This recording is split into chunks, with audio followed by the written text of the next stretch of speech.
사를 맡은 은평구 제2선거구 출신으로 보건복지위원회에서 의정 활동하고 있는 이병도 의원입니다. 뵙게 돼서 반갑습니다. 네, 굉장히 일정도 많은 10월달인데요. 이렇게 바쁘신 일정에도 오늘 토론에 참석을 해주신 내빈 여러분, 또 오늘 오신 토론 참석자분들 감사하는 말씀을 드리겠습니다.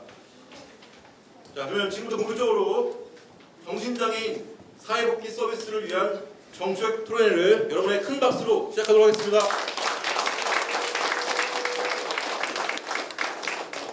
네, 계속해서 오늘 토론회를 위해서 빛나는 축사를 좀 준비해 주신 우리 김혜령 의원님의 빛나는 축사 한번 들어보도록 하겠습니다. 큰 박수로 환영해 주십시오. 네.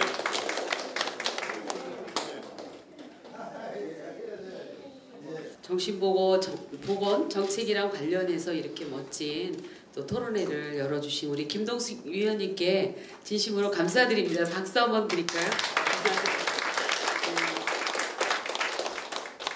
우리 위원회에도 정신보건 정책이랑 관련해서 많은 위원님들이 관심을 갖고 또 이 자리에 함께하고 있습니다.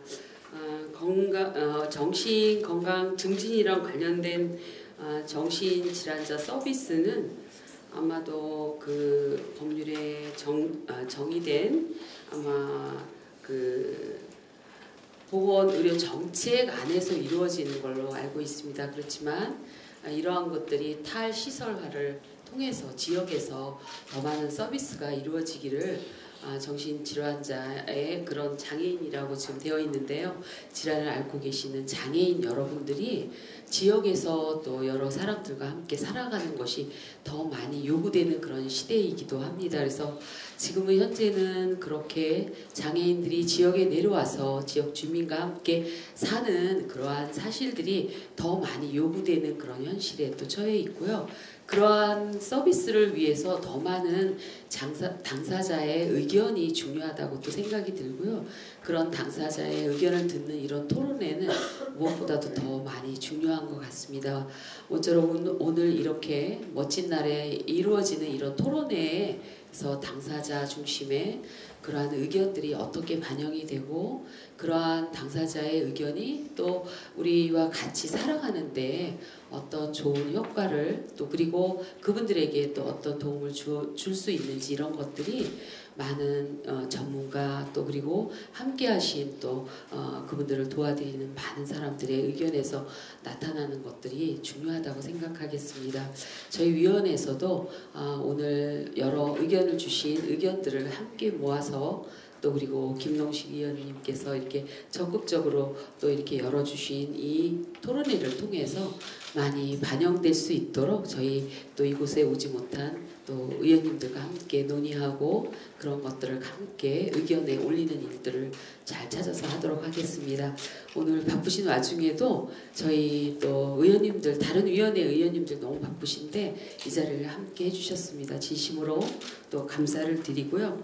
또 그리고 오늘 토론을 또 맡아주신 많은 또 우리 정한식 매니저님, 코리아 매니아 대표님, 그리고 신영아 또 교수님, 조기 교수님, 김동식 우리 의원님, 그리고 박상태 교수님, 김소연 센터장님, 그리고 최동표 대표님께도 진심으로 감사드립니다. 여러 좋은 의견들 많이 나누시고 또 그리고 또 돌아가셔서도 또 지역에서 활발한 활동을 또 기대하겠습니다. 고맙습니다. 네, 본격 토론에 앞서서 오늘 아까 뭐 소개는 해드렸지만 오늘 토론을 주관하신 우리 김동식 의원님의 또 인사 말씀 들어보도록 하겠습니다. 네. 제가 자장으로서 권한이 좀 있습니다. 앞에 나와서 간단하게 축사 좀 해주세요. 갑자기 이런 생각, 이런 말기가 성공서에 늘 깨어 준비하라 이런 말이 갑자기 떠오릅니다만 정말 뜻밖입니다. 이렇게 와서 축사를 하게 될 줄은 전혀 생각을 못했고요. 그래도 우리 김동식 의원께서 삼성이라고 축사하는 그 시간을 주셔서 대단히 감사합니다만 좋은 말씀을 제가 드리기는 좀 부족합니다. 다만 2010년도에 제가 일본의 장애인 시설을 저 혼자서 구현 시절에 방문한 적이 있었습니다. 또는 노인 사회적 기업은 어떻게 운영되고 있는지 궁금해가지고 제가 노인 복지를 좀 전공하다 보니까 들렸는데 그때 동경도의 한 지자체에 가니까 노인들에 대한 일자리를 함께 하면서 그 중에 장애인 작업장에 한 실이 있었어요. 근데 그 장애인을, 정신장애인을 비장애인 두 분이 돌보면서 일을 하게끔 해줬더라고요. 그러니까 직업을 갖게 해줬던 거예요. 그래서 야, 정말 이거는 장애인 한 분을 사회 공동체 일원으로 관리하기 위해서 비장애인이라는 두 사람이 케어하고 또 두 사람의 일자리를 또 이렇게 창출하는구나. 아주 모험적인 일이라는 걸 제가 느끼고 온 사례가 없지 않아 있었습니다만, 아무튼 우리 정신장애인들이 우리가 함께하는 이 비장애인과 어울려서 이 공동체에서 정말로 소외되지 않고 함께 생활할 수 있는 그런 공간을 우리가 많이 만들어야 되겠다는 게 평소에 제 생각을 말씀드리고요. 거듭 우리 김동식 의원님 토론회 축하드립니다. 그리고 이 시간 함께 하신 모든 분들의 건성을 기원하면서 인사의 가름하겠습니다. 삼선 의원 아무렇게나 되는 게 아니에요. 제가 구의회에서는 삼선 의원에다 의장도 했는데, 사실은 우리 정신장애인이라 하면 실질적으로 우리 사회에서 가장 약자 중에 약자입니다. 우리 김혜련 위원장님을 중심으로 해서 우리 보건복지위원님들께서 아주 적극적으로 앞으로 많이 도와주시리라고 확신하지만, 그래도 또 우리 김재리 우리 삼선 의원님이 또 옆에 아웃사이드에서 좀 도와주시고, 그리고 또 여기 참석해 주시는 의원님들 정말 고맙습니다. 오늘 의원님들과 여기 참석해 주신 우리 참석자분들의 힘을 얻어서 더욱더 정신장애인을 위한 사회 복지 서비스를 위해서 더 열심히 역할하십니다. 오늘 좋은 시간들 되십시오. 참석해 주셔서 고맙습니다. 앞으로 오늘 토론에 주문하신 것들을 뿐만 아니라 앞으로도 이제 우리 정신장애인분들의 복지를 위해서 열심히 애쓰겠다는 다짐의 말씀을 해주셨습니다. 바쁘신 가운데도 함께 참석해 주신 귀한 시간에 함께 해주신 모든 분들께 진심으로 감사의 말씀을 드리면서 토론이 끝나고 난 후 여러분들의 질의응답을 받는 순서로 하도록 하겠습니다. 우선 첫 발제자는 고려대학교 통합의학교실 잠교수이신 박상태 교수님의 발제가 있겠습니다. 발제 부탁드리겠습니다.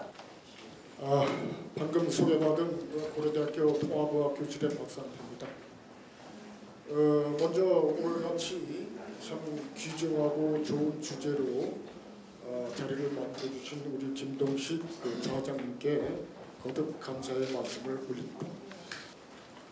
WHO 세계보건기구에서의 건강의 정의는 단지 신체적으로 어디 아프거나 돌보거나 그래서만이 건강한 게 아니라 사회적으로 또 영적으로 정신적으로 모든 것이 안녕한 상태를 건강이라고 정의를 하고 있습니다. 건강 결정 요인은 이제 유전적 요인이 약 20%고 환경적 요인이 20%고 식생활 습관 요인이 52% 제일 많이 차지하고 있죠. 또 그밖에 의료 서비스 요인이 8%로 보고 있습니다. 의학의 종류는 우리 동양의학, 우리 한국으로 얘기하면 한의학이겠죠. 동양의학이 있으면은 아메리칸 저쪽 유럽의 서양의학이 있고, 또 최근에 얼마 전부터 이제 대두되기 시작되는 대체의학 또는 보완의학, 이거는 대체의학이라는 용어는 미국으로부터 온 용어입니다. 대체한다는 얘기죠. 얼터네티브 메디신이라고 하는데, 최근에는 보완의학이라는 용어도 같이 혼용해서 써요. 그래서 의학 전체를 볼 것 같으면 동양의학, 서양의학, 또 대체 보완의학을 총괄하는 것이 최근에 통합의학이라는 용어로 쓰여지고 있습니다. 동양의학과 서양의학의 그 차이점을 비교 분석할 것 같으면 동양의학은 상당히 인문 철학적인 이런 사고를 바탕으로 해서 학문이 발전이 됐고요. 또 서양의학은 사이언스 중심으로 과학적으로 발전이 돼 왔다라고 볼 수 있는데, 지금도 한의학 같은 경우는 과학적으로 많이 지금 발전이 되어 가고 있는 상황이고요.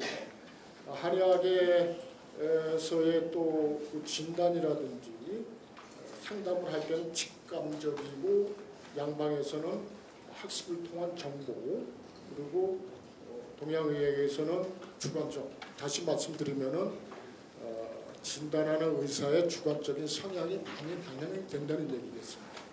그리고 서양의학에서는 객관적인 걸 강조하지. 그래서 자꾸만 그 데이터 분석을 하고 오늘의 학문이 또 내일 가면 또 뒤집어져 가지고 또 새로운 또 이론이 만들어지게 되고 동양의학은 또 총체적 전체적으로 보죠. 이 부분적으로 보는 게 아니라 전체를 보게 됩니다. 그리고 서양의학은 이제 분석적이고 동양의학은 방어적인 것 같으면 서양의학은 공격적이다. 수술을 한다든지 치료를 한다든지 또 동양의학은 경험적, 실험적 또 적당성. 여기서 적당성은 뭐 대충이라는 표현은 아니고요. 리저너블, 합리적인 이런 것을 강조를 합니다. 그리고 서양의학에서는 정확성을 강조를 하고요. 이제 본론으로 들어가서 이제 우리가 조현병을 하는데 얼마 전까지만 해도 정신질환이라는 용어를 쓰다가 갑자기 조현병이라는 용어를 쓰다 보니까 국민들이나 또 전문가도 한때는 혼란스러웠었는데 이 한자예요. 조현병이라는 게. 이 조자가 고를 조자거든요. 말씀은 언변에 두루 주자 해가지고 조현, 그 신사변에 거물현, 검은고 악기 있지 않습니까? 그 악기가 그 검으면서 줄로 되어 있잖아요. 이게 조화롭지가 않으면은 제대로 효과를 발휘 못하죠. 우리 인체 신경 회로도 조화롭게 돼야만이 건강을 유지하고 또 조현병을 예방하고 조현병을 치료할 수 있는 겁니다. 그래서 조현병이라는 용어가 한자에서 나왔다는 것을 알고 계시면 상당히 그 이해를 많이 하실 것 같아요. 그 원인은 잘 아시다시피 대표적으로 우리 그 한국 그 정신신경학회에서 생물학적 그 원인, 다시 얘기하면 유전적 요인하고 또 우리 뇌의 화학적, 또 신경 전달 물질의 과부족, 을 포함한 환경적 식생활 습관 요인, 기타 등등 복합적인 요인으로 해서 우리 조현병이 발생이 되게 됩니다. 제일 큰 게 이제 뭐 스트레스, 잘 아시다시피 스트레스는 뭐 만병의 근원이고, 한의학에서는 이 스트레스 내적인 요인인데 희노우사비공경 그래가지고 7정이라고 그래요. 너무 기뻐도 안 되고 너무 슬퍼도 안 되고 너무 공포에 떨어도 안 되고 너무 근심해도 안 되고 너무 우울해도 안 되고 이게 다 질병을 초래하는 요인으로 작용이 되거든요. 그게 스트레스입니다. 이제 그 뇌로 들어가면은 자 뭐 많이들 이제 여기 전문가들 계시고 또 당사자들 계셔가지고 뭐 인터넷이나 검색하시고 해서 많이들 아실 겁니다. 그 도파민, 신경 전달 물질의 도파민의 과잉 생산, 이것이 궁극적인 조현병의 발생 원인이다라고 하는 것이 아까 말씀드린 정신신경학회의 논리가 되겠습니다. 그리고 이따가 이제 우리가 보안대책요법에 들어가서 제가 구체적으로 말씀을 드리는데 미 국립법원에서는 그 전두엽에서 혈류 감소, 혈액이 감소돼서 대사 활동이 감소가 되고 정보의 개념 과정이 효율성이 저하가 됐다. 이렇게 미 국립법원 연구원에서는 20년 전에 발표한 내용이에요. 그 원인은 이제 우리가 이 뇌에서 오는 거라고 보는데 그렇게 뭐 학회에서도 얘기하고 있습니다. 주요 원인은. 그래서 뇌 사진을 이렇게 좀 올려봤어요. 참고로 하시고 서울대 연구에서는 뇌신경세포의 혈중 영양소가 불규칙한 그 영양의 언밸런스 이게 중요하죠. 오늘 그 토론자 교수님이 이쪽 전문가가 오신 것 같은데 그때 한번 자세히 말씀을 드릴 것 같습니다. 자, 그러면은 신경 전달 물질의 도파민, 가바, 글루타메이트, 세로토닌 등이 영향을 준다라고 좀 통상 이렇게 논문이나 여러 이론에서 나와 있는데, 이 가바라는 것은 한 2년 전인가 2년 전에 싱가포르 국립대학에서 우리 그 줄기세포 가지고 배양을 해가지고 신경 전달 물질 가바를 생산하는 데 성공했어요. 이게 아마 이제 앞으로 임상 실험을 거쳐가지고 상용화가 될 것 같은데 그 단계에 있습니다. 이렇게 된다면은 참 우리 정신장애인들 행복으로 가는 길이 아니겠느냐 이렇게 생각을 하면서 또 유전적 요인, 식사 습관 요인이 같이 발병을 시키는 원인이 되겠고요.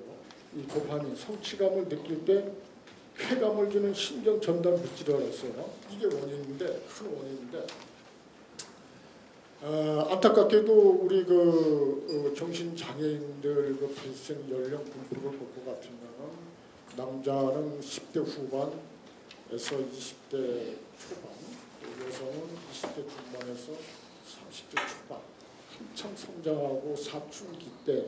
그래서 이걸 진단할 때도 정신과 전문의 선생님께서도 사춘기 때문에 온 건가 하는 상당히 그 진단하는데 애로사항을 느끼게 됩니다.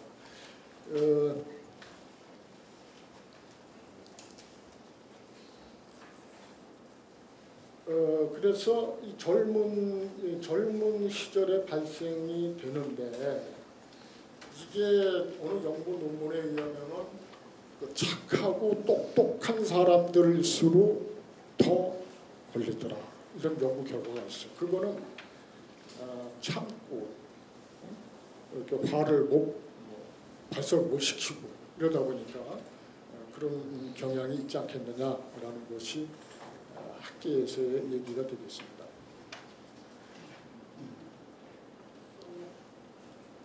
그래서 이제 저 세로토닌이 나오죠. 엔도르핀은 여러분이 잘 아시고, 세로토닌 이게 장에서 90%를 생산해요. 뇌에서는 10%. 근데 이것도 영향을 주거든. 우리 조현병에. 근데 얘가 주는 영향은 또 어디 중에 있다고 말씀드리겠지만은 우울증에도 영향을 줘요. 또는 그 조울증에도 영향을 주고. 이거 잘 아시는 이상국 박사님이 강조하신 부분 아니겠습니까? 네. 또 이런 그 신경 전달 물질이 있고.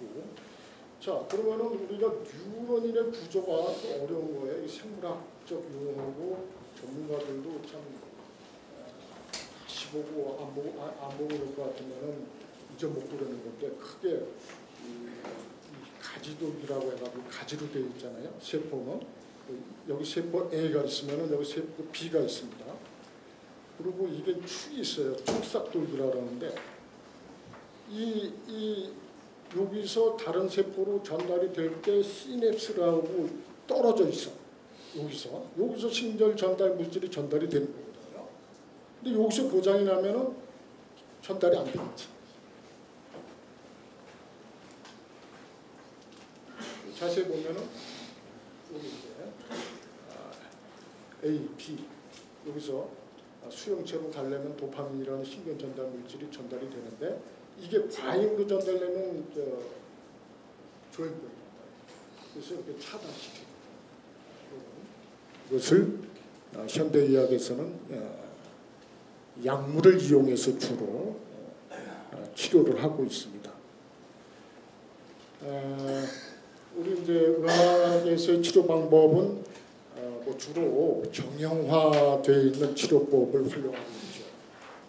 항정신성 약물이라든지 심리치료, 가족치료, 인지행동치료, 이것이 주 치료 방법입니다. 그럼 한의학에서는 어떻게 하느냐? 물론 침, 또 한약물, 리해빌리테이션, 재활치료 이렇게 가는데, 약물 치료의 한약물 치료에서는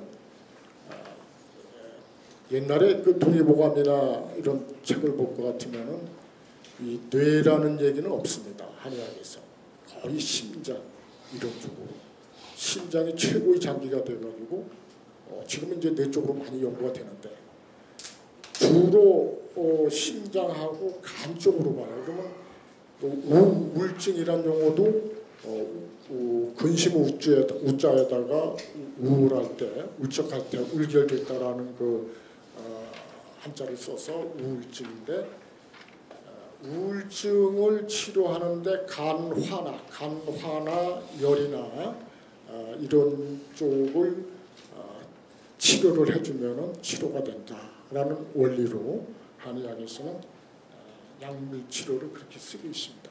이제 통합 치유에 대해서 이제 이따가 우리가 알아보도록 할게요. 그 정신질환 현황을 보면 이게 5년 결과인데 신평원에서 나온 자료입니다. 보시면은 이게 벌써 2014년 대비 2018년은 배가 증가가 됐어요. 요 10세에서 19세 사이도 60%가 증가했고 여기서 주로 정신질환자가 발병이 되죠. 여기 이제 공황장애 이게 황자 오탄데 황자 공포에 떠는 거 연예인들 많이 있죠. 그리고 불안정장애, 우울증, 조울증 아까 얘기했던 조울증은 도파민 과다, 세로토닌 과속. 우울증은 세로토닌 과다, 도파민 과속. 이렇게 해서 이게 이제 우리가 좀 OECD 그 통계에 의하면은 자살률이 최고라는데 그럼 과연 우리 조현병 우리 당사자들은 약 한 10%가 자살을 하는 거로 통계 나와 있어요. 참 숫자가 큰 게 아니죠. 적은 숫자입니다.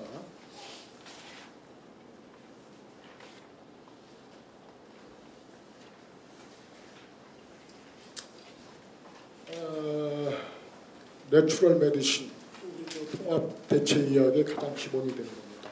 인체는 어느 질병에 걸리기 전에 스스로 방어를 하려고 노력을 하고 질병이 걸렸다 손치더라도 스스로 병을 물리치려고 하는 이런 힘을 가지고 있다는 그 논리가 자연의학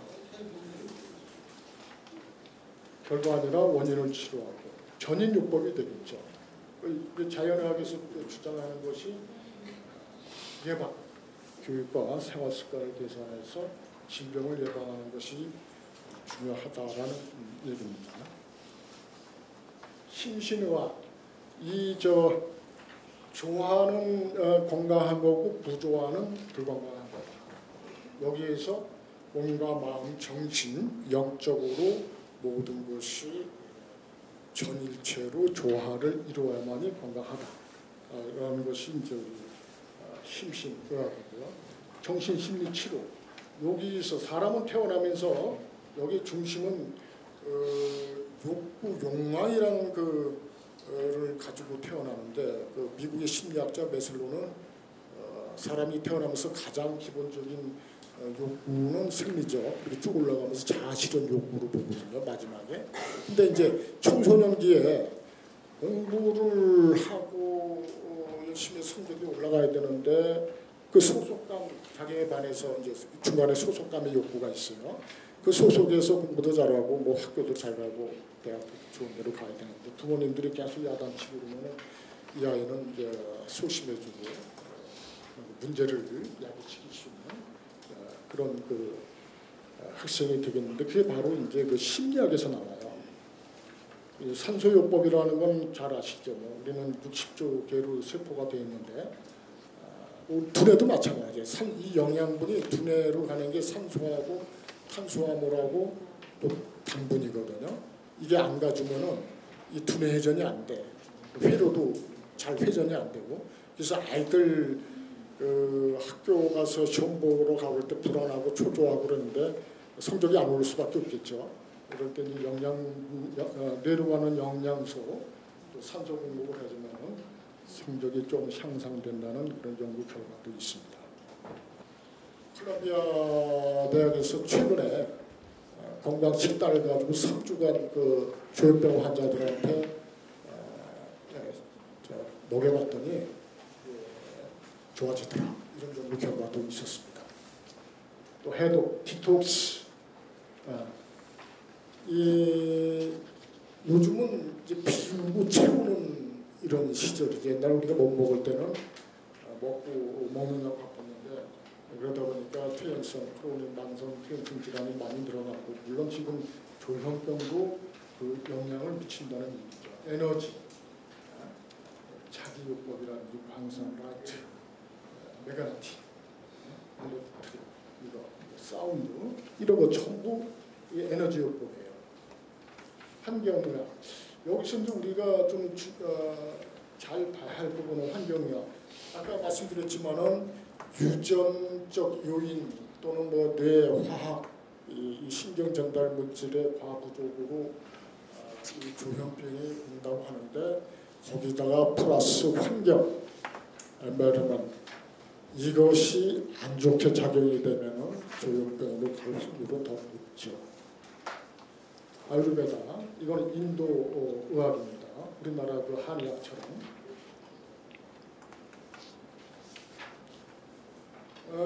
인도인들의 삶은 아유르베다의 삶이라고 해도 과언이 아닐 정도로 생활화 철학화가 됐어요. 또 치료 또 이런 방식으로 하고, 그들이 얘기하는 그 공기, 불, 물, 흙 5가지 요소가 중요해요. 우리 한의학에서는 목화, 토금, 수, 오행, 목은 간이요, 화는 심장이요, 토는 비장이요, 금은 폐장이요, 수는 신장이요. 이 목화, 토, 금, 수 이런 오행을 중시하죠. 또 체질, 우리 뭐 사상 체질 비슷한 거 있죠. 또 기공요법. 이게 이제 그 뭐 여러분들이 알고 있는 기치료 그건 아니고, 이건 엑서사이즈 운동요법. 운동을 하게 되면은 마음도 안정이 되고, 또 산소도 충분히 공급이 되고, 산이나 우리 뭐 바닷가 외부에서 하게 되면은 녹색을 몸으로써 마음도 평화가 찾아오고 치유에 도움이 되는 이런 원리를 활용하는 것이 이제 기본요법이 되겠습니다. 한 10헬츠가 되죠. 10헬츠라는 건 1초에 10번 진동이 운동된 얘기인데, 우리가 1초 똑깍하고 1초 사이에 10번이 진동하는 거예요. 그래서 뭐 FM이라는 방송 들으면은 뭐 99몇 메가헬츠 이렇게 나오잖아요. 이 알파파를 유도시켜가지고 마음을 평안하게 해주는 것이 기구입니다. 아로마 테라피도 오늘 전문 교수님이 오셨어요. 그때 또 자세하게 듣기로 하고, 불면증 스트레스 완화하고, 우리 한약에서는 이런 그 재료 가지고 주로 탕을 쓰는데, 아로마에서는 정류를 뽑아가지고 호흡 또는 피부에 바른다든지 또 섭취를 한다든지 이런 요법으로 행하는 것이 아로마가 되겠습니다. 명상 너무 잘 알죠. 불안증 스트레스 관리에 효과다. 공포를 떨어내고, 또 꽃요법, 플라워 테라피, 원예, 꽃 보고 요즘 뭐 저 코스모스 절인가요? 보기만 해도 너무 마음이 좀 평화스럽지 않습니까? 그런 것이 이제 원예요법, 생약, 이게 어떻게 보면 한약요법인데, 우리나라 약재 같은 거를 차로 마신다든지 추출해서 먹는다든지 이런 것이 생약요법입니다. 한의원에서 하는 그 생약요법하고 좀 틀려요. 얼마 몇 분 남았죠?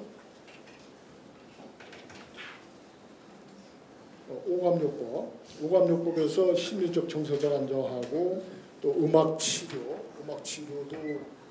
스트레스 완화에 상당히 도움이 된다는 연구 논문 많이 나왔고, 문학치료는 이제 시청각 도움이 되겠다. 원래는 이게 식물 자체, 나무 자체를 보호하려고 해충도 보호하려고 뿜어내는 건데 우리 인체에서 바로 마음이 안정되는 이런 그 화학 물질이 되죠. 음이온, 폭포수에서 많이 나오고 산소, 소리, 햇빛 인자 이런 것이 전부 다 살림치 인자가 됩니다. 우울증 환자에 도움이 되고 이런 그 산림 복지 경영 협회인가 그쪽에서 제가 그 자료를 인용했는데 우울증에 상당히 도움이 된다는 것은 여러분들 많이 알고 있어요. 해양 치유. 해양 치유는 우리나라 이제 도입되기 시작이고 해양 치유 관련된 법률이 국회에 계류 중이고 통과가 되고 시행령 시행규칙이 만들어지면은 본격적으로 시행이 되는데 이 사진은 얼마 전에 해양 치유 국제 심포지엄이었던 사진이고요. 그리고 두 번째 사진은 동해안 산림과 해양이 같이 있는 산림 해양 치유 같이 할 수 있는 이런 그 장소가 됩니다. 그리고 이 세 번째 사진은 서해안. 제가 이제 그 해양 치유 지도사 국가 자격증 제도가 만들어지면서 교재를 해양 치유 관련 법령하고 또 보건 안전, 해양 보건 안전하고 또 해양 치유 정책에 대해서 교재를 쓰면서 직접 현장에 가서 어민들의 그 생활상 왜 이분들이 허리가 아프고 또 감염이 되는가 알아보기 위해서 서해 가서 직접 제가 사진을 찍은 거거든요. 그 해양 치유라는 건 기후, 해수, 소금, 해양 생물, 광물 등 그 해양 자원을 이용해서 치유하는 거고. 한국은 이제 막 생기고 여기까지는 임상 실험이 됐어요. 근골격계지랑 뇌졸중 동물 맡았어요. 자, 그럼 앞으로 우리 조현병 쪽으로도 더 연구가 진행이 되겠다라는 것이 좀 개인적인 생각이고 독일은 벌써 이미 43,000건의 정신질환 재활치료를 했어요. 이미 이게 이제 해양 치유가 유럽 특히 이제 독일이나 프랑스에서 발전이 돼가지고 지금은 그 지자체의 효자 산업으로 발전이 됐어요. 일자리도 많이 늘어났고 수입도 많이 발생이 되고 그 치료 방법은 정통의학을 기본으로 심리치료, 사회성치료, 또 탈라소테라피 이게 수치료가 되고요. 또 운동치료 이런 복합적으로 치료를 이제 합니다. 예, 제가 주어진 시간이 얼마 안 되는 것 같은데 정리 좀 해드릴 것 같은데요. 지금 조현병은 이게 당사자들만의 문제가 아니죠. 전 국민이 동참해야 되고 전문가 오늘같이 토론에 오신 산업체, 학계, 관계, 연구계 이분들이 공통으로 노력을 해서 함께 고민하고 치료로 가는 것이 맞다라고 보면서 제가 이제 마지막으로 이 말씀을 드리고 싶어요. 영어인데 제가 이 협회에서인가 또 총장님인가 그분께서 하신 말씀이 있어 어떤 말씀이 있었냐면 mental illness is no different. 우리 그 당사자는 틀리지가 않다. 맞아요. 그죠? 그러면 저는 그랬습니다. 내추럴 맞습니다. 그럼 여기 오신 분들은 뭐라고 그래야 돼? Let's go together. 다 아시죠? Let's go together. Let's go together 한번 해보실까요? Let's go together. 그게 마지막 제가 드리고 싶은 말씀입니다. 감사합니다.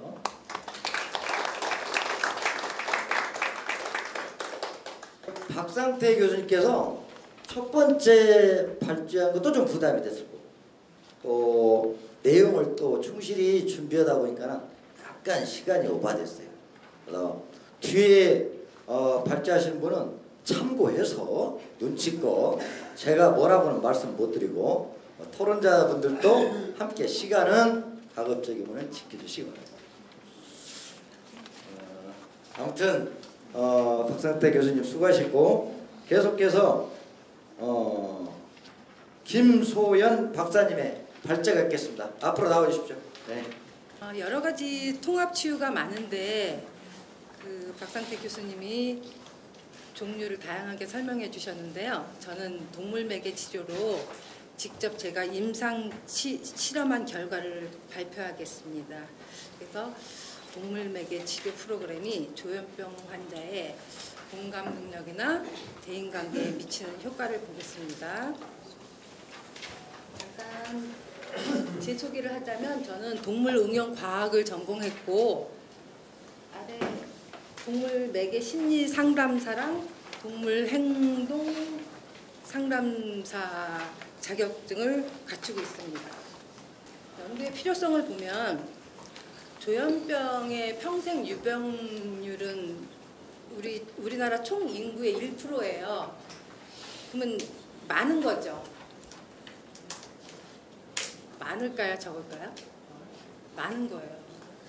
그래서 이 질환은 누구나 걸릴 수 있는 흔한 병이지만 적절한 치료로 대다수의 조현병 환자들은 일상생활에서 별다른 무리 없이 생활하는 것이 가능합니다. 따라서 조현병 환자의 대인관계 증진을 시킬 수 있는 전문 치료 프로그램이나 그런 걸 개발하고 적용하는 것이 중요한 과제이고 사회의 구성원으로서 역량 발휘와 타인과의 관계를 원만하게 하기 위한 체계적인 프로그램 개발이 필요하겠고 특히나 이 조현병에 관한 동물 매개 실험이 거의 없어요. 다른 재활이나 노인 치매 이런 쪽으로는 상당히 많은데 조현병에는 거의 없습니다. 그래서 제가 한번 시도를 해봤습니다. 그래서 정신의료 사회 사업 영역에서 이 사회 기능이 손상된 조현병 환자들의 대인관계 증진을 위한 그 사회 적응 훈련 프로그램이 필요하겠고 그래서 동물 매개 프로그램이 절실하게 필요하겠습니다. 조현병 환자 14명을 실험 집단 7명, 통제 집단 7명으로 설정했습니다. 연구 도구로는 공감 능력 척도를 보고 대인관계 척도를 봤습니다. 공감 능력 척도는 총 18문항으로 구성되어 있고 하위 변인으로는 기쁨, 슬픔, 불안, 심적 4가지의 요인으로 구성되어 있고 5점 리커트 척도로 봤습니다. 대인관계 변화는 총 25문항으로 구성되어 있고 만족감, 의사소통, 신뢰감, 친근감, 민감성, 개방성, 이해성의 7가지 하위 요인으로 구성되어 있고요. 이것도 역시 마찬가지로 5점 리커트 척도를 실시했습니다. 그리고 프로그램을 실시한 것은 2019년 3월 2일부터 4월 7일까지 진행했고요. 주 2회로 진행했고 60분씩 10회 동안 진행했습니다.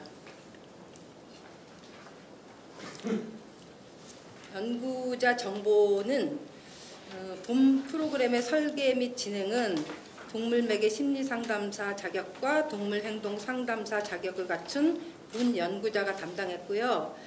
보조 프로그램 진행자로 저희 원광대학교 박사님 2분, 동물 매개 심리 상담사 2분이 참여했습니다. 치료 도우미 동물로는 인간과 감정소통, 상호작용이 뛰어난 동물로 임상실험에 참여한 지가 1년이 넘은 전문견으로 치료 도우미 동물 평가 인증을 받은 중형견 푸들 1마리, 말티즈 1마리, 대형견 골든 리트리버 1마리가 참여했습니다. 자료 분석은 일단 그 인원이 많지 않아서 14명에서 비모수 통계 분석을 했고요. 그다음에 연구 대상자의 일반적 특성을 알아보기 위해서 빈도와 백분율을 받고 또 실험 집단과 통제 집단의 동질성을 확인하기 위해서 맨 휘트니 U 테스트를 썼고요. 실험 집단과 통제 집단 사전 사후 평균 차이는 윌콕슨 부호 순위 검정으로 했습니다. 그러면 동물 매개 치료 프로그램이란 무엇이냐? 동물과의 상호작용을 통해서 신체적, 정신적, 사회적, 심리적으로 어려움을 겪는 내담자의 심리치료와 재활치료를 돕는 것이고요. 이 동물 매개 치료의 특징 4가지를 보면 가장 큰 특징이 살아있는 생명체를 매개로 한다는 겁니다. 다른 대체요법과 좀 다른, 그래서 가장 큰 특징이라고 할 수 있고요. 감정을 가지고 있어서 상호작용을 한다. 대상자들이 능동적이고 효과 또한 빠르고 지속적입니다. 그리고 동물은 대상자를 차별하지 않습니다. 그래서 대인 기피증이 있는 그런 환자들에게 쉽게 라포 형성을 할 수가 있습니다. 그리고 다학제적인 학문으로 동물에 대한 훈련이나 행동학뿐만 아니라 심리학, 병리학, 정신의학 등의 다양한 과목들이 융합되어 완성된 학문이라고 할 수 있겠습니다. 동물매개 치료 프로그램에서 이 치료 도우미들을 아무 개나 고양이 그런 동물들을 쓰는 게 아니고 저희가 선발을 해야 돼요. 4가지에 적합해야 되는데 수의학적으로 이 선발 훈련 과정을 거칠 뿐만 아니라 정기적인 검진, 예방접종, 위생관리를 받아야 하고요. 공격성도 어떠한 상황에서도 이 개가 흥분을 하거나 공격성이 있으면 안 돼요. 그리고 사회성도 사람과의 접촉이 없이 자란 개는 사회하기가 매우 어렵다고 합니다. 야성이 있어서. 그리고 적합성은 동물매개 심리상담사와 치료 도우미 동물이 이 프로그램에 참여할 때 적합한지를 나이나 개의 나이나 역량이나 건강 이런 걸 볼 수 있습니다. 이렇게 4가지 평가에 합격을 하게 되면 이렇게 인증서를 주어줍니다. 그다음에 이 동물매개 치료의 효과성으로는 동물이 주는 동방감과 심리적 안정 효과는 대상자의 긴장을 완화시키고 스트레스 감소, 대인관계 기술 향상, 공감 능력 향상, 삶의 질 개선 효과를 얻을 수 있고요. 이 오래된 연구에서 보면은 개와 사람이 눈 마주침을 하고 있어도 옥시토신이 분비된다고 나와 있습니다. 재활에서도 많이 사용되고 있고, 그리고 이거는 제가 대화복지관에서 독거노인들, 우울증 있는 분들을 같이 실험을 했던 거고, 또 치매에서도 저희가 많이 활동을 하고 있습니다. 또 난독증, ADHD, 이게 제가 실험했던 거고요. 이렇게 조현병 환자들하고 그런 실험을 했었는데,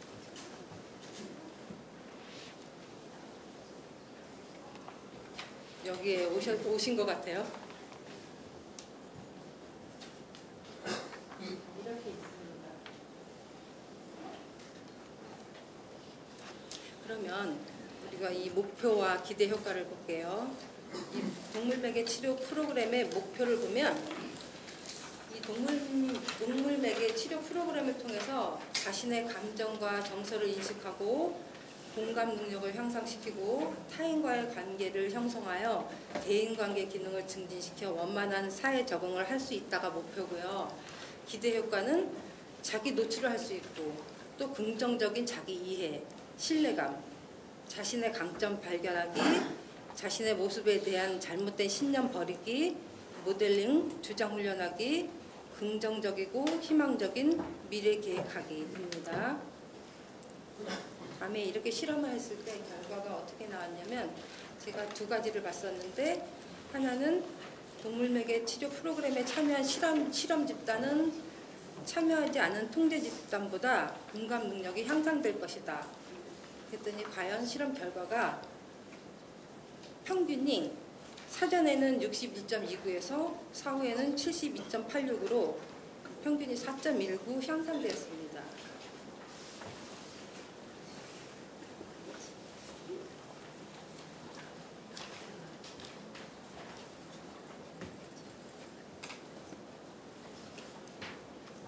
그리고 이 가설에서도 동물매개 치료 프로그램에 참여한 실험 집단은 참여하지 않은 통제 집단보다 대인관계가 향상될 것이다. 그것도 나중에 설문지를 통해서 보면은 평균이 88.14에서 110.43으로 평균이 22.29 향상되었습니다.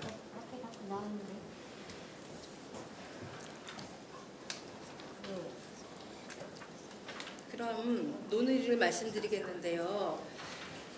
본 연구는 조현병 환자에게 동물맥의 치료 프로그램을 적용하여서 공감 능력과 대인관계에 미치는 효과를 검증하기 위해서 시도되었고요. 검증 결과 공감 능력 향상에 유의한 효과가 나타났다.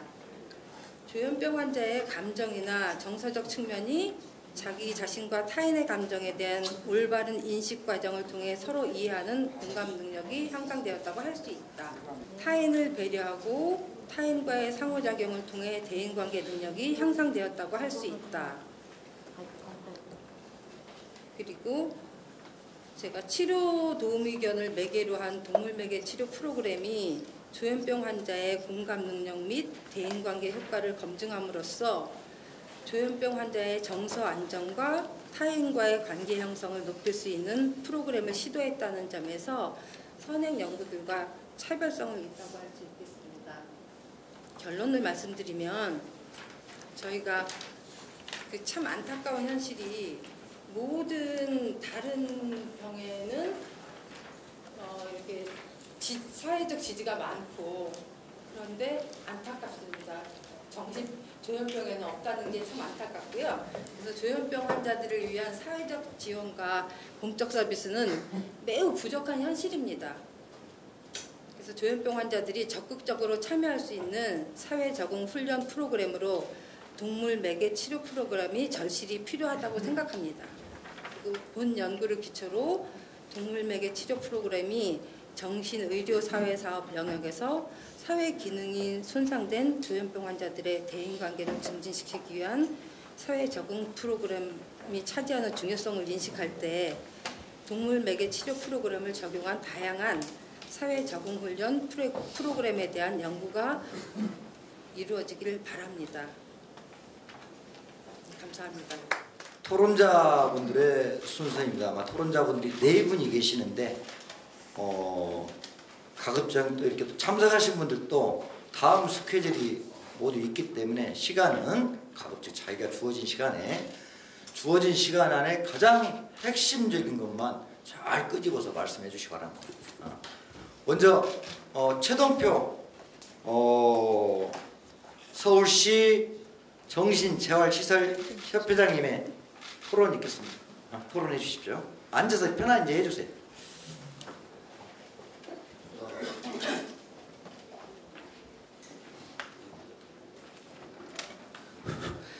먼저 이 토론회를 이렇게 해주신 김동식 의원님 또 서울시 보건정책과 또 장애인협회 감사를 드리고요. 오늘 토론회가 좋은 계기가 돼서 프로그램이 활성화될 수 있는 계기가 됐으면 좋겠습니다. 앞 발제자들이 그 발표한 2개 중에서 저는 이제 경험을 많이 한 것 같습니다. 이 연구 프로그램이 서대문의 한마음배 집에서 연구가 됐고 또 그 이전에부터 제가 좀 시도했던 부분인데요. 상당히 전문적이진 않지만 동물 매개치료로 해서 건강이나 또 정서적으로 안정이 드는 것 같은 것을 느낄 수가 있었습니다. 체감할 수가 있었고 첫 번째 그 동물하고 교감할 수 있는 것이 되면 정서적으로나 우울적으로 굉장히 활성화가 되더라 하는 걸 느낄 수가 있고요. 저희 기관은 그 산 중턱에 있어서 아마 서울시에서 제일 높은 곳에 있는데 제일 그 산책할 때도 상당히 도움이 된 것 같습니다. 몇 가지만 말씀드리면 기존에 있는 그 프로그램 가지고만 계속 하는 경향이 있더라고요. 예를 들어서 공동생활이면 일상생활, 식사훈련 기존 20년 동안 변하지 않고 그대로 더 이상 발전을 시키지 않고 하고 있고 조간재활센터나 이런 부분도 마찬가지 기본 틀에서 갇혀 있고 시대가 변하고 세월이 흘렀는데도 프로그램이나 이런 새로운 프로그램이 안 나오더라 하는 문제가 있었습니다. 보면 또 필요한 부분 아까 이런 치료들을 통해서 직업재활 시설들이 좀 있었으면 좋은데 현재 서울시내 직업재활 시설이 6개밖에 안 됩니다. 또 뭐 시설들이 또 더 많이 생겨야 되는데 줄어드는 경향이 있고 세월이 흐르면서 그래서 이런 새로운 프로그램도 좀 개발이 돼서 보급이 돼서 해야 되는데 제일 이제 문제가 지금 이제 아까도 발제자님께서 말씀드렸지만 지적장애나 발달장애인 또 이 그 은평구에 있는 은평천사원 같은 경우는 활동가분들이 걔를 치료견을 통해서 많이 도움이 되고 있습니다. 이런 것들이 보급이 되는데 아직 정신과는 몇몇 분도 시도한 적이 있었습니다. 근데 이제 이 동물 매개 치료에 대해서 좀 이해가 부족해서 못하게 하는 경우도 있습니다. 왜냐하면 이제 위생상으로 이제 하면 털이 많이 날릴 수 있잖아요. 고양이 같은 경우도 털이 많이 날릴 수 있는데 걔도 이제 털이 많이 날리면 이제 행정관청에서도 위생상 안 좋다고 해서 못하게 하는 경우도 있고 또 예산상에도 문제가 있습니다. 그래서 인건비 관리운영비 프로그램이 있는데 프로그램비가 좀 적다 보니까 또 이런 다양한 프로그램을 할 수가 없는 그 현장의 한계성이 있습니다. 그래서 저는 몇 가지만 말씀을 드리려고 합니다. 제가 느낀 거 이런 프로그램을 진행하려고 할 때 일단은 기관에 대해서 세월이 흘렀으면 우리도 좀 변화하는데 변화할 의지가 좀 있어야 되겠다. 사회복지사나 현장에 근무하는 당사자들도 의지가 있어야 되고 특히나 치료진들이 좀 사명감을 가지고 해야 되는데 그냥 시간이 가면 되겠지 뭐 정해진 기간만 지나면 되지 이런 사고방식들이 많이 있어서 변화를 싫어하더라 그런 걸 느낄 수 있었고요. 그다음에 두 번째 이제 현실적인 프로그램만 좀 안주하는 모습들 기본적인 거 기본적인 것만 하면 되지 굳이 내가 다른 프로그램을 하려 이런 자기 완주하는 현장 모습들이 있어서 이런 것들이 좀 변해야 되지 않을까 생각이 들고요. 그 다음에 이제 종사자들이 20년 동안 있으면서 아까 지금은 이제 대한치료, 동물매개치료 이런 거 나왔는데 기본적인 약물치료 플러스 재활치료인데 약물을 절대 부정하지 않고 약물 기본 플러스 재활치료 안에 동물매개치료라는 것들이 활성화돼서 좀 보급이 되는데 이런 부분들이 본인의 역량 강화를 위해서도 우리 종사자들이나 노력해야 되겠다 생각이 들고 지금 제가 초창기에 시작했지만 당사자 리더 사업 이런 것들도 없었습니다. 근데 요즘에는 당사자 목소리를 드려야 되고 당사자들의 의견을 좀 반영해야 되고 프로그램에 그래서 효과성 만족도 신뢰도 이런 것들 해가지고 서울에서만 좀 활성이 된 것이 아니라 전국으로 좀 활성화 될 수 있는 계기가 됐으면 좋겠습니다. 그래서 이런 프로그램 개발하는데 관도 또 의회에서도 좀 많은 도움을 주시면 김지원 박사님이 지금 학문 연구보다도 더 좋은 또 프로그램이 나오지 않을까 이렇게 생각이 듭니다. 그래서 많은 지지와 좀 격려를 좀 부탁드리면서 이만 마치겠습니다. 감사합니다. 계속해서 다음으로는 우리 조키 교수님 토론 부탁드리겠습니다. 네. 김소연 박사님의 동물을 매개로 한 심리치료에 대한 조현병과의 관계에 대해서 잘 들었습니다. 저는 오늘의 주제가 동물 매개 심리를 이용한 조현병과 푸드 테라피에 대한 것으로 한번 저의 토론을 시작하고자 합니다. 정신치료, 그다음에 약물치료가 가장 우선시 중심이 되고 있는데요.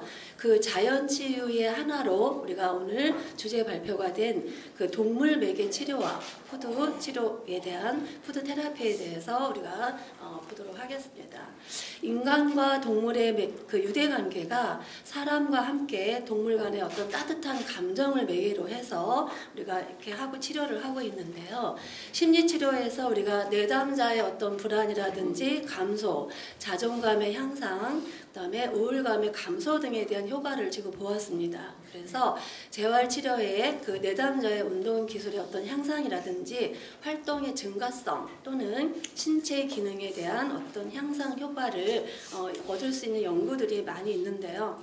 1962년에 소아정신과 의사인 그 보리스 레빈슨의 그 자기 방어적인 그리고 조용한 아동과 개가 신뢰 관계를 형성하는, 아까 발표하셨지만 라포 관계를 쉽게 생성한다는 것을 발견하였기 때문에 동물과 사람들을 매개로 해서 그 감각을 극대화해서 우리가 치료의 힘을 얻을 수 있다고 하였습니다. 그래서 동물과 매개 치료와 함께 푸드 테라피에 대해서 저는 이 시간에 토론을 하고자 합니다. 푸드 테라피라는 것은 음식과 치유의 합성으로서 음식의 다양한 기능과 건강을 회복하면서 증진하는 자연 치유법을 말합니다. 말이나 글보다 음식은 우리가 심리적인 상황을 좀 더 쉽게 표현해 줄 수 있다는 어떤 장점을 갖고 있기 때문에 어떤 수단으로 활용할 수 있다고 볼 수가 있겠습니다. 음식이나 음식을 갖고 만들 수 있는 재료를 활용을 해서 식품과 관련된 모든 활동을 해서 환우들의 어떤 정서적인 감정과 정신세계를 표현해내고자 하는데 치료적 활동을 기대할 수 있다고 봅니다. 불을 사용하지 않고 어떤 그 제철에 나오는 그 채소나 식재료를 이용을 해서 식품을 통한 심리 치료와 인지 능력 향상을 해서 우리가 조현병 예방에 효과가 있을 것으로 기대를 합니다. 또한 보건 음식을 통해서 질환을 치료하거나 예방을 하고 전신의 영양 상태를 완전하게 하는 요법으로 푸드 테라피를 볼 수가 있겠습니다. 이 푸드 테라피의 이론적인 배경으로는 폴린 박사와 호퍼 박사의 영양 요법이 대중화되어 있는 상황입니다. 스트레스가 심해지면 우리가 우울증으로 발전이 되고 그 우울증이 좀 더 심각해지면 조현병으로 간다는 말씀은 많이들 알고 계실 겁니다. 그래서 면역 체계가 우리가 약화가 되면 만병의 원인이 되고 그것이 인체의 스트레스를 관리하는 것에 뇌하 수체에 우리가 시상하부에 있는 시상하부로 가까이에 있는 위치되어 있는 뇌하수체와 부신 연결이 되어서 생리작용을 우리가 일으키는 것으로 볼 수가 있습니다. 조현병 당사자에게 공통적으로 결핍된 핵심 영양소 이것이 패턴으로 보고가 되고 있는데 이것은 미토콘드리아가 가장 많이 소비하는 핵심 영양소로 볼 수가 있겠습니다. 핵심 영양소가 충분한 어떤 균형 유지와 스트레스가 독성 분자를 최소화하고 그 뇌조직의 개인 맞춤 영양소로서 보충 요법과 그리고 영양 검사의 데이터 관리 등 이런 것으로 인해서 우리가 조현병에 대한 뇌과학 지식을 신경생리학과 생화학적인 관점에서 사후 식품과 영양소 관리를 해야 한다고 봅니다. 동물 매개와 푸드테라피는 극히 자연적이고 또는 전인적인 방식을 통한 치유에 초점을 두고 있다고 볼 수가 있겠습니다. 자연치유적인 관점으로 우리가 몸과 마음이 자연의 이치에 맞게 동물과 또는 음식을 만들고 만지고 또 섭취하면서 인체의 면역 능력을 높여서 건강성을 회복하는 것이 토론의 주제로 보겠습니다. 그래서 몸과 마음의 건강성은 자연스럽게 우리가 건강한 삶으로 이어지고 있습니다. 여러 가지 치료법에 대한 우리 박상태 교수님의 치료법을 보셨는데요. 그러한 치료의 예로서는 일반적으로 시각이라든지 어떤 촉각을 자극하는 테라피로 볼 수가 있지만 푸드 테라피는 여기 오감, 시각과 청각, 후각 또는 촉각 등의 자극을 통해서 그 자극뿐만이 아니라 식품을 통해서 치유할 수 있는 그런 데서 우리가 극복할 수 있다라고 볼 수가 있겠습니다. 치료라는 명사가 붙으면 누구나 관심을 가지고 사는 시대에 살고 있습니다. 그러나 오늘처럼 동물 매개 치료와 푸드 테라피가 심리치료나 보조수단으로 쓰이고 있는 이 시대에 우리가 오늘 새롭게 하나의 독립된 치료 영역으로 발전해 나가리라고 기대를 합니다. 동물 매개 치료와 함께 푸드 테라피가 새롭게 인지되어 가고 있는 현대에서 좀 더 깊게 생활 속에서뿐만 아니라 치료의 또 다른 영역으로 관심을 가지고 주도적으로 참여하는 치료적 환경을 만들어냅니다. 그러나 아직까지는 제한점이 좀 많고 또 많은 연구가 필요할 부분이면서 임상이 필요하다고 생각이 되어집니다. 함께 연구해 나가야 할 분야라고 생각합니다. 이상입니다. 다음 토론자는 우리 대체의학 박사이고 또 책도 많이 저술을 하셨네요. 우리 신영아 교수님 토론 부탁드리겠습니다. 예, 신영아 교수님. 오늘 그 조현병에 대한 자연 치유적 방법을 설명하는데요. 제가 주제가 그러니까 아로마 테라피를 중심으로 여러 가지를 좀 제안하고자 합니다. 조현병은요, 우리가 알고 있다시피 망상이나 환청, 와해된 언어, 정서적 분감 등의 증상과 이 사회적 기능의 장애로 재발과 완치를 반복하며 만성화되는 정신장애입니다. 그렇지만 조기에 빨리 치료하면 25%가 완치되며 50% 이상이 독립생활이 가능한 질환이기도 합니다. 지금 발병 원인으로 추정되는 것은 뇌 신경전달 물질인 도파민의 과도한 분비나 뇌 전두엽, 기저핵, 변연계 등의 이 생물학적인 원인 또는 유전적인 원인 또는 스트레스로 추정을 하고 있습니다. 지속적인 약물 치료는 필요하며 이것이 재발 예방과 호전 상태 유지에 도움이 됩니다. 우리가 알고 있는 이 망상이나 환청이나 이 충동 행동은 약물 치료로 현저히 호전이 되지만 불안이나 우울이나 감정의 둔화, 그 다음에 정서적 부적절감 같은 이 음성 증상에는 이 약물의 반응이 느린 한계성이 존재합니다. 또한 약물로 인한 부작용도 있습니다. 안절부절 못한다든지 진정이라든지 체중 증가, 떨림, 집중력과 기억력 장애 등의 문제를 초래할 수 있습니다. 이 조현병 당사자는 본인의 증상 외에도 이 조현병의 편견으로부터 사회적으로 고립되고 유축되어 우울감이나 불안감, 공포증, 인지기능 손상이나 불면증, 주의력 결핍, 사고장애, 충동조절, 무력감, 이 자살사고 등으로 어려움을 겪기도 합니다. 이에 약물 치료하고 인지 치료 외에도 이 동물 매개 치료나 정신재활 치료, 사회기술 훈련, 직업 훈련, 가족 치료, 행동 치료, 심리 치료, 예술 치료, 집단 치료, 미술 치료, 육아 치료 등 다양한 치료 활동이 현재 도입이 되고 있습니다. 이에 약물 치료와 더불어서 이 자연 치유적 통합적 치유 방향을 모색할 시점입니다.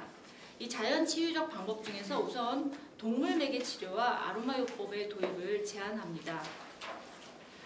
이 프로이드는요, 그의 애견 차우자우총인 조피와 함께 이 심리 상담을 하면서 상담에서 이 보조 치료로서 개의 역할이 잘 알려져 있습니다. 그리고 2011년 불트너 교수의 연구에 의하면 이 치매 환자의 치료 도우미 동물을 이용해서 이 동물 매개 치료 활동을 한 결과 치매 환자의 통증 및 그 언어적 파괴 행동이 감소하고 의사소통이나 사회성 등이 향상되는 것으로 밝혀졌습니다. 또한 아로마요법은요, 이 식물이 가진 유효 성분이 있습니다. 양리적, 생리적, 이 심리적 효과를 나타내고 있는데요.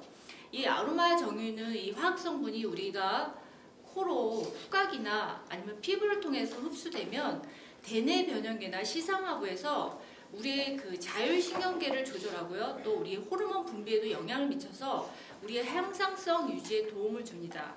그뿐만 아니라 우리가 뇌하 수치에서 행복감을 느끼는 이 신경전달 물질인 세로토닌 분비를 촉진해서 우리의 우울감이나 불안감을 감소시키고 또 우리의 기분을 고양시키거나 아니면 행복감을 느끼는 데도 도움을 줍니다.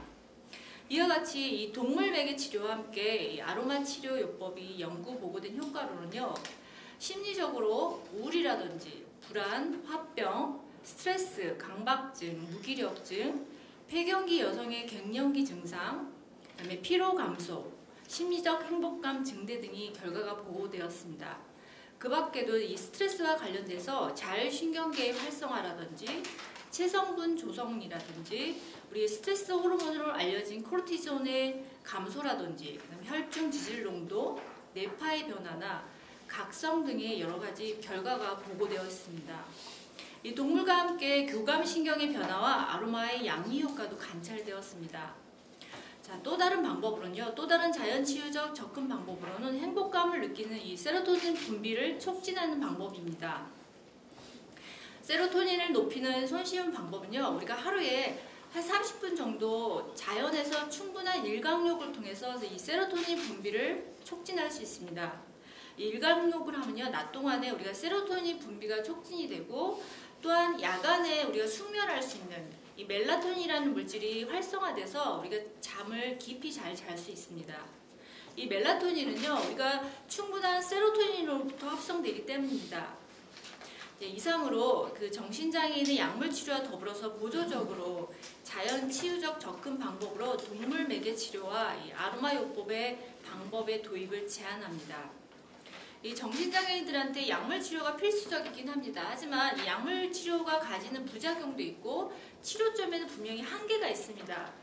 그러므로 이 당사자들의 통합적이고 전인적인 치료 효과를 극대화하기 위해서는 또한 약물의 용량을 줄이기 위해서는 이 자연치유적 방법을 적극적으로 도입하는 것이 이상적이고 바람직하다고 생각합니다. 네, 이상입니다. 감사합니다. 다음은 마지막 토론자로 당사자이신 정한식 코리안 매니아 당사자 모임 대표의 토론이 있겠습니다. 우리 토론해 주시기 바랍니다. 저는 그 조울증 당사자 27년 차고요. 먼저 코리안 매니아 모르시는 분도 있으니까 소개 좀 드리겠습니다. 2005년도에 네이버 카페에서 만들어졌고요. 조울증, 우울증, 조현증 이런 환우들과 그 가족들이 회원으로 가입해서 소통하면서 온 오프라인에서 이렇게 소통하면서 힐링도 하고 뭐 이렇게 위로도 하고 위로도 받고 그런 곳입니다. 지금 현재는 한 3만 6천 명 정도의 회원이 있고 계속 늘어나고 있습니다. 정신장애인들의 사회복귀 서비스 차원에서 통합치유적 접근에 대해서 이런 귀한 자리를 마련해 주셨다는 것에 대해서 뜻깊고 감사하게 생각을 합니다. 그리고 이런 자리는 계속 이어져야 된다고 생각하고 다양한 접근으로 계속 할 일이 많다 이렇게 생각이 됩니다.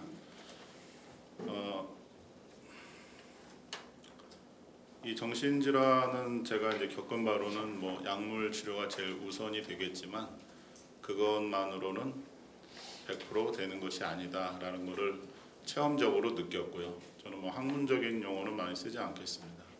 쉽게 알아들을 수 있는 이야기로 말씀을 압축해서 드리겠는데 모든 것이 다 치유가 될 수 있다는 것을 저는 느꼈어요. 그리고 오늘 주제인 어떤 섭생이라든가 편견을 가지고 있지 않은 그런 동물들을 대하면서 치유할 수 있는 사람은 편견을 갖고 대할 수 있잖아요. 그리고 말 한마디에 어떻게 상처받아갖고 뭐 심리상담사 만나러 가는데 상처만 받고 왔다 뭐 이럴 수도 있는데 우리가 뭐 동물한테 대해서 상처를 주면 좋지 받을 건 없다고 보거든요. 그래서 엄청난 그 힘이 있다고 생각을 합니다. 잘은 모르겠습니다. 이따도 질문하겠습니다만 저는 21살 때 심한 조울증을 겪고 근 25년 이상을 이 병으로 힘들어했습니다. 보통 정신질환을 마음의 병이라고 하는데 처음에는 마음의 병이라고 생각 안 했고 생물학적 질병이다 어떤 의학적인 측면에서 많이 봤어요. 근데 나이가 들면 들수록 특히 올해는 더 마음의 어떤 부분에서 상처를 받았거나 풀리지 않는 그런 것들과 연계돼서 이 병이 더 심해지고 약물과 함께 그런 것들을 이렇게 터치해주고 해주지 않으면은 회복이 늦다. 그래서 그런 부분이 동물로도 가능하고 음식으로도 가능하고 사람으로도 가능한데 어쨌든 약이 전부는 아니라고 말씀드리고 싶습니다. 그러나 약물도 또 중요한 거는 그 의사와 충분한 대화와 신뢰 관계를 형성한 상태에서 약물 복용은 효과가 좋은 것 같아요. 그래서 억지로 먹는 약보다는 충분히 공감하고 소통하고 신뢰가 형성된 상태에서 먹으면 약도 조절해서 잘 이렇게 줄일 수도 있고 필요에 따라서 늘릴 수도 있으면서 더 약의 그 효용성이 더 나아지는 것 같고요. 두 번째는 그 마음의 문제인데 조급한 마음과 욕심을 내려놓고 긍정적인 정서를 함양해야 된다고 생각을 합니다. 이거는 뭐 제 일은 아니고 제 여동생 일인데 동물과 함께 생활하면서 심리적 안정을 찾고 동물과 함께 산책 등으로 바람직한 취미 활동이나 욕심내지 않는 그런 마음 공부 같은 것들이 마음 공부라고 좀 어렵기 때문에 그냥 동물과 산책을 한다든가 그냥 혼자서 걷는 것보다는 이렇게 그런 부분들이 많이 도움이 되는 것 같습니다. 특히 저는 우울증에 대해서는 그 욕심이라든가 자기는 욕심이 없다고 생각할 수 있어요. 그러나 자세히 내면을 들여다보면은 그 남들이 설정해준 욕심이 있습니다. 그러니까 내가 그래도 중학교 때, 고등학교 때 어느 정도 공부를 했기 때문에 나도 어느 정도의 규모로 어떤 형태로는 살아내야 되는데 이런 욕심이 있을 수가 있죠. 근데 그게 지금 안 되는 부분인데 자꾸 그거를 생각하고 그거에 집착하다 보면은 우울감만 더 커지거든요. 그래서 먼저 치유에 집중하고 마음을 좀 비우는 것들이 필요하다고 봅니다. 그리고 세 번째는 저도 이제 그 약으로 이렇게 완치가 되지 않고 약을 먹는 과정에서도 재발이 있었기 때문에 약을 좀 불신해 갖고 끊은 적도 있습니다. 단약을 한 적도 있고 뭐 여러 가지 행동을 많이 했어요. 그런 과정에서 그 한약적 지식 그리고 건강기능식품도 많이 나와 있지 않습니까? 그런 걸 이제 접하면서 비타민과 미네랄을 이렇게 섭취해 보니까 한 20-30% 효과가 있는 걸 느꼈습니다. 특히 우울증에는 효과가 되게 많이 좋았고 조증도 조금 경감시켜주는 효과가 있는데 특히 비타민 U는 기분을 좀 이렇게 마일드하게 해준다 그럴까? 약간 그 우울한 마음 또 처지는 그런 기운을 좀 이렇게 회복시켜주는 그런 느낌을 많이 받았고 미네랄 같은 거는 잘은 모르겠지만 좀 약을 뭐 조금 더 많이 먹어야 될 걸 조금 줄여주는 효과도 제가 체험을 했습니다. 그러나 그게 또 100%는 아니고 한 20-30% 좀 그래도 20-30%면은 그것도 큰 도움이라고 볼 수가 있죠. 네. 그리고 이제 환경적인 부분은 가장 중요한 게 그 스트레스 안 받는 환경인데요. 남들이 어떻게 사니까 자기가 거기에 맞추려고 저는 그러니까 병을 많이 재발을 했는데 그 이유를 나중에 좀 알게 된 게 그 병에 대해서 병을 관리하는 치유하는 위주로 생활을 한 게 아니라 저는 일 중심으로 살았습니다.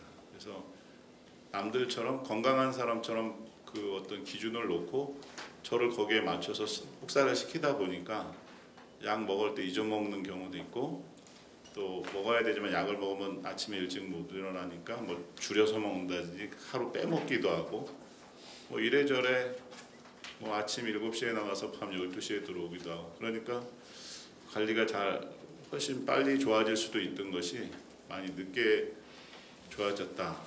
제가 약도 그렇게 많이 먹는 편도 아니거든요. 근데 재발을 상당히 여러 번 하게 됐고 그래서 이 환경에는 그 뭐라 그럴까 스트레스 받지 않는 환경으로 하는 것이 되게 중요하다는 생각을 많이 하게 됐습니다. 그 요즘에는 제 역량이 있지만 그 역량을 일단 무시하고 최대한 일을 좀 적게 하는 식으로 좀 게을러질 필요도 있다.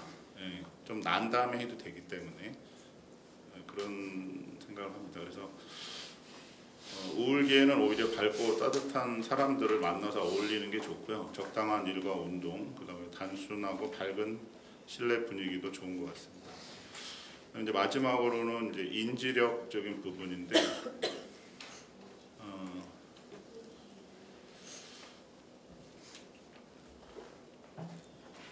그 인지력은 마음과 연결되어 있으므로 그 사람이든 동물이든 사랑하는 마음을 갖게 되면 밝고 순수하게 된다는 것을 느꼈고요. 그러므로 욕망과 분노, 욕심, 두려움, 사실 욕망이나 분노, 두려움 이런 건 보이는 게 아니거든요. 자기 내면에서 느껴지는 거잖아요. 그래서 그거는 자기 마음으로 다스릴 수밖에 없는 부분입니다. 그래서 그런 것들이 더 세면 세질수록 질병은 안 좋아지더라고요. 그래서 그런 욕망이나 두려움 같은 것들을 최대한 끌어들이지 말고, 그래서 조증과 우울증의 감정에 속지 않고 차분한 생각을 주로 하면서 마음을 차분하게 고요하게 하는 것이 되게 중요하다. 그래서 인지는 생각으로만 되는 것이 아니라 인지를 일으키는 그 밑거름이 마음의 그 감정의 움직임이기 때문에 보이지 않는 그 마음이 어두워지면 내 인지력도 어두운 쪽으로 사고력이 돌아갑니다. 그래서 밝은 환경, 밝은 사람, 긍정적인 것들을 볼 때 마음도 되고, 그래서 생각도 긍정적으로 이렇게 선회할 수 있다, 이렇게 생각이 듭니다.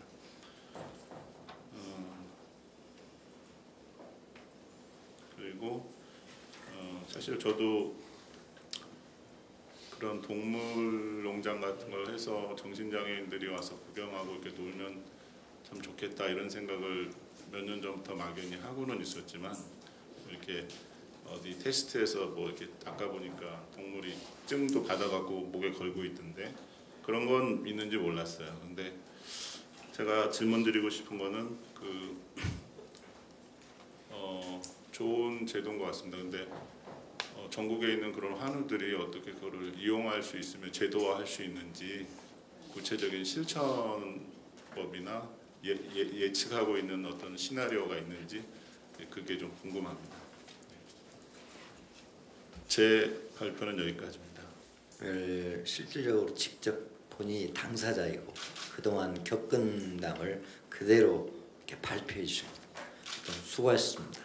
여기 앞에 있는 분들의 발주자 두 분과 그 다음에 토론자 네 분의 말씀이 다 끝냈습니다. 이제 지금부터는 여러분들이 지금 듣고 난 후 질의응답하는 시간을 갖도록 하겠습니다. 질의응답 시간은 거수를 좀 해주시고 사회자한테 질문 받으신 후 간단하게 자기 소개해 주시고 질의해 주시기 바랍니다. 이 척추신경의 영역이 이 31쌍이 있거든요. 그 중에 이제 작동하는 게 30쌍입니다. 그래서 우리가 이 몸과 마음이 사실은 굉장히 서로 연관돼서 작동을 하고 있습니다. 아까 정안식 선생님 그 발표하셨는 내용을 쭉 들으면서 그 약물이라든지 마음이라든지 습생, 환경, 인지 이것을 지금 중요하게 여기신다 그랬는데, 제가 이제 한 가지 더 이렇게 제안을 드리면은 그거에 못지않게 이 척추신경의 영역도 굉장히 중요하기 때문에 척추신경을 자극할 수 있는 운동을 꼭 하시면 좋겠다 하는 제안하고, 그다음에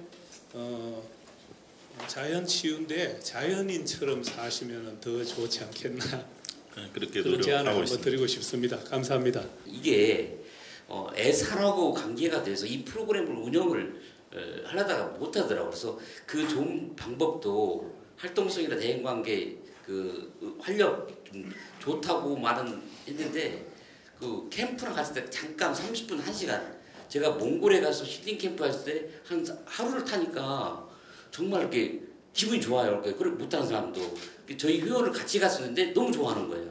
근데 이제 한국은 그런 프로그램을 하려고 해도 이 관리 운영 프로그램이 한정돼 있어서 제가 좀 협회 입장에서 본다면 세월 때 그랬으면 이런 프로그램 개발할 수 있도록 협회가 교육할 수 이런 것들이 되면 좋지 않을까. 저희 바람은 그겁니다. 척추 운동 프로그램을 제가 제공할 수 있도록 하겠습니다. 아, 예, 감사드립니다. 예, 네. 예. 자, 수고하셨습니다.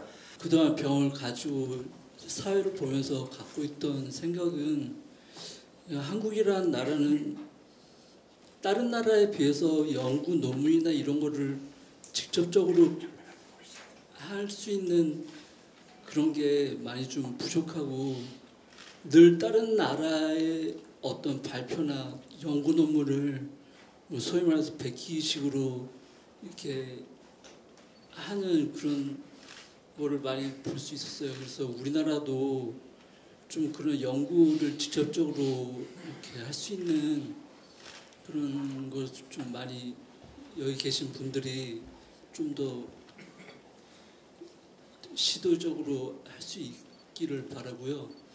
그래서 지금 동물 치료와 그런 거를 들었는데 고려대 학교나 이런 좀 대학교 분들이 이거를 좀 직접적으로 터치를 해서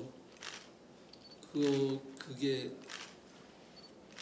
좀 화두가 되고 시작이 되면 좋지 않을까라는 생각 해봤습니다. 그동안 이제 정신질환자나 정신장애인에 대한 서비스는 주로 이제 복약지도나 또한 약물 치료에 이제 중점을 두었을 것입니다. 근데 오늘 마침 이렇게 토론회를 하다 보니까는 많은 서비스들이 우리 정신재활시설에서 이루어질 수 있으리라 여러 형태 대안적인 치유 방법을 말씀해 주셨습니다. 정말 건설적인 논의가 됐던 것 같고요. 특히 우리 정한식 선생님이 직접 그 경험담, 이건 의사와 신라 관계를 통한 약물 치료가 물론 첫 번째겠죠. 근데 이외에 정신질환자나 정신장애인 당사자들이 원하는 것이 서비스가 무엇인가, 그분들이 직접 원하는 서비스를 제공돼야 할 수 있을 것이고요. 그 다음에 더 많은 서비스 형태를 제공해야 될 것입니다. 특히 이제 오늘 전문가들이 여러 가지 형태를 많이 말씀하셨어요. 원인도 말씀하셨고 치유 방법도 말씀하셨고, 전문가들이 하신 말씀은 저도 어느 곳은 생소한 용어들이 많이 있어요. 저 보건복지원에서 활동하지만 좀 생소합니다. 그래서 전문가들이 말씀하신 것을 제가 미력 하나마 통합해서 여러분들한테 말씀드릴 수 있는 것은, 정신장애의 근원적 요인이 다양하게 여러 가지 형태가 있겠지만 우리 환경적, 유전적, 그 다음에 가장 중요한 스트레스가 서로 복합적으로 상호작용해서 그 원인이 있지 않나 이런 생각이 듭니다. 그렇지만 여기 계신 분들은 앞으로는 절대 스트레스 받지 마시고 늘 긍정적인 마인드로 생각을 하면은 아마 그나마 제 짧은 소개이지만은 조금이라도 도움이 되지 않을까 생각이 들어요. 의정 활동을 하는데 적극적으로 여러분들 의견에 앞장설 것을 내가 다짐하면서, 오늘 귀한 시간 내주신 우리 참가자 여러분, 물론 발제 토론자분들도 고생했지만 여러분들이 정말로 소중합니다. 귀한 시간 내주셔서 고맙습니다. 감사합니다.